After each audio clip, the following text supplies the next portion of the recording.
s láskou. Poznáš, čo je to mi doopravdy niekoho rád. Bez lásky je to zas naopak.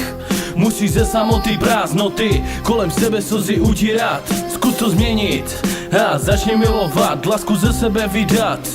To je umění, které Bůh dal každému z nás. Nevěděl jsem to taky sám, ale našel jsem holku, kterou jsem hledal. Na první pohled jsem se do ní zamiloval. Proto říkám každému z vás, že je láska zapotřebí. Když je ti s nás, obejmeš jí, do očí se jí podíváš, tiše zašeptáš.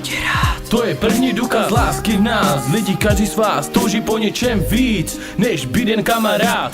Láska je něco, bez čeho se nedá žít, sám to víš a vím to a i já, že bez lásky každá věc je zbytečná, všechno rychle utíká. Život se ti zdá bez rizika, nemáš s kým prožívat trápení a muka.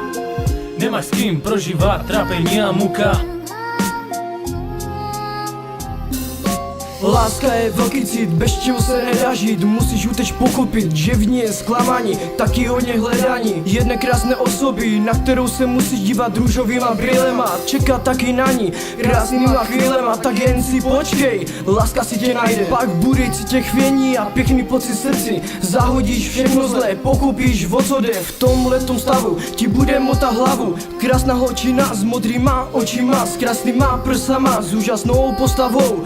Toto vidíš každý den, si celý ozlepen, vidíš jenom jí a těšíš se na ten den, až budeš s ní. Vemeš jí za ruku, řekneš jí do očí, co pro tebe znamená, že je tvoje jediná, nejkrásnější holčina.